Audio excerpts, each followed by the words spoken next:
Administración en la Escuela de Gobierno de la Universidad Torcuato Di Tella. Marcelo, buenas noches, bienvenido. ¿Cómo le va? Germán Giachero lo saluda. Buenas noches, Germán. Muy bien. Espero que ustedes allí también. Gracias por interesarse por el tema y darme la oportunidad de poder explicar un poco este trabajo de investigación que se ha hecho sobre cómo el Estado distribuye sus recursos, sea a las escuelas públicas, a las escuelas privadas que tienen subvención, o sea, ayuda estatal para, en principio, bajar el costo de los aranceles y que tengan mayor acceso a esa alternativa privada alumnos, ¿no? Los alumnos.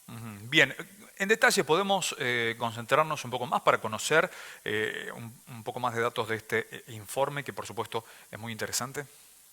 Sí, definitivamente. Primero, Germán, pongamos un poco en sitio el sistema de financiamiento de las escuelas. Digamos, tenemos un sector que es el público, que aproximadamente para la totalidad de la Argentina da educación al 75% de los alumnos. Después tenemos dos sectores privados, o mejor dicho, dos subsectores privados, uno que no recibe ningún tipo de aporte público. O sea que todo el costo lo afrontan las familias. Eso es un sector muy pequeñito que explica alrededor del 2% de la totalidad de los alumnos. El 23% restante para llegar al 100% están estas escuelas de administración privada o de gestión privada, pero que reciben algún tipo de aporte por parte del Estado. ¿Cuál es la lógica? ¿Dónde nace esta lógica? En el año 1947, un poquito de historia como para que se Sí, sí, por entienda, favor. hubo un aumento determinado para los docentes, estamos hablando del gobierno del general Perón, se le dio un aumento a los docentes que las escuelas privadas no lo podían afrontar. Entonces, ¿qué se hizo? El Estado dijo, bueno, ustedes no pueden seguir aumentando los aranceles, las familias no la van a poder afrontar, por lo tanto el Estado los va a ayudar. Los va a ayudar. ¿Cómo los ayudó? Bueno, básicamente el sistema funciona de esta manera. El Estado paga a los docentes de esas universidades, o sea, no paga por el mantenimiento y la infraestructura. O sea, únicamente se hace cargo del salario docente. Pero de todo el salario docente, no. Solamente el 100% del salario docente lo paga a aquellas escuelas privadas que no cobran aranceles. O sea, que están mantenidas de alguna manera en la parte de infraestructura y mantenimiento por alguna fundación, alguna empresa, etc. Las que sí cobran aranceles, que por supuesto están en este caso regulados por el Estado y que son en relación a la privada que no recibe ningún aporte bastante más bajos, el Estado le aporta 80% o le paga el 80% del salario a los docentes o el 60% y el 40% del salario de los docentes. O sea que tenemos tres sectores o dos sectores y el privado tiene estas dos ramificaciones, ¿no? Ahora, lo que vos decías al principio es cierto. El Estado, para financiar la educación de un estudiante, estamos hablando, el Estado en su totalidad, pensemos en la sala de bebés de 3 años, niñitos de 3 años, hasta la finalización del secundario. En promedio, por cada 100 pesos que invierte el Estado en un niño, un estudiante que va a una escuela pública, aporta por cada estudiante que va a una escuela privada 55 pesos. O sea, digamos así, de manera teórica y para que se entienda, cada 100 pesos que gasta el Estado en un estudiante que va a la escuela pública, pone 55 pesos para un estudiante que va a la escuela privada. En el caso para que se entienda un poquito más, esto tiene como consecuencia que en cuanto a la distribución de los alumnos, y esto es lo que básicamente se ha dado, es que los sectores de más altos recursos optan por el sector privado que no tiene subvención. El Exacto. sector privado que tiene subvención en general va a la clase media. Y el sector público, que por supuesto no cobra ningún tipo de arancel ni cuota, van los sectores de menores recursos. Por ejemplo, si dividimos a la población en 10 partes iguales, el 10% más pobre de la población y tomemos el otro extremo, el 10% más rico de la población. Ese 10% más rico de la población, solamente 7 de cada 100 alumnos que tienen padres dentro del 10% más rico de la población, va a la escuela pública.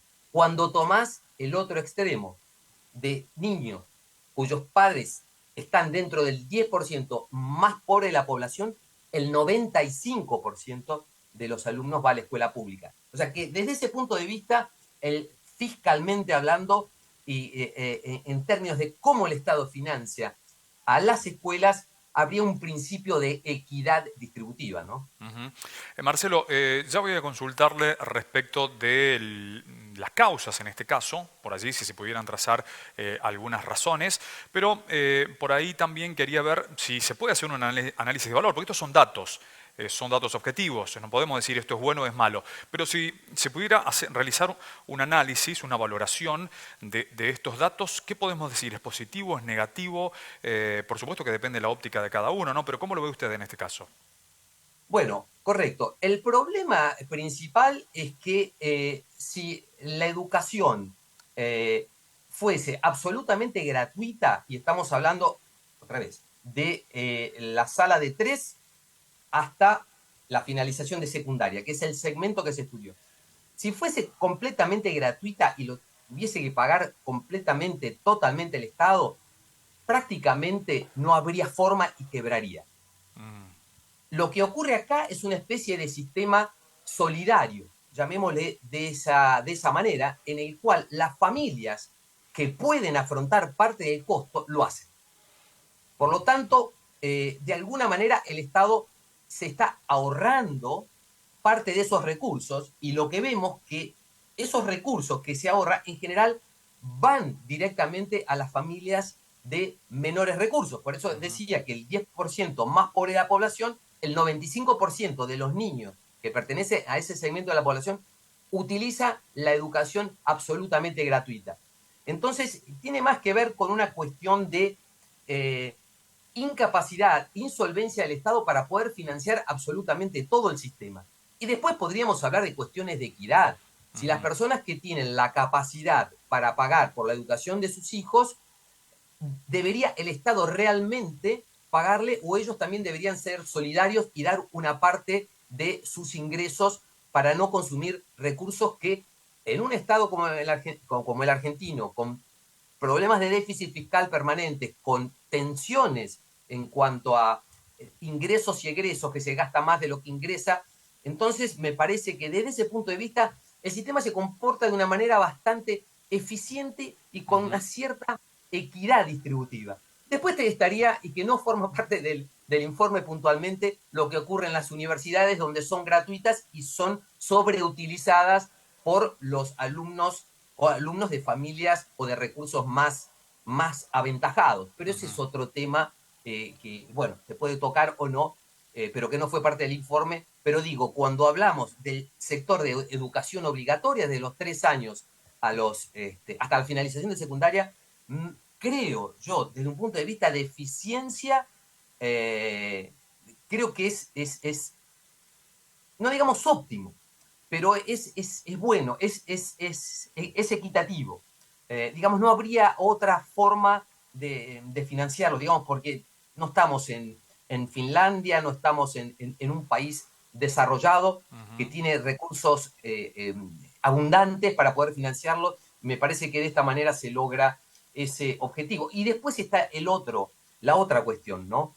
Darle la posibilidad a las familias de que elijan el tipo de educación. Porque tenemos un sector privado muy de élite en cuanto a los costos. Y cuando hablamos de los aranceles de estas escuelas que no reciben subvención, estamos hablando arriba de 100.000, 200.000 y hasta 300.000 pesos mensuales, que es algo realmente, verdaderamente exótico. Pero después están las otras escuelas que reciben este subsidio o este aporte por parte del sector, por parte del Estado, en el cual las familias pueden escoger una educación por afuera del sector público y bueno, le amplían las posibilidades. Claro.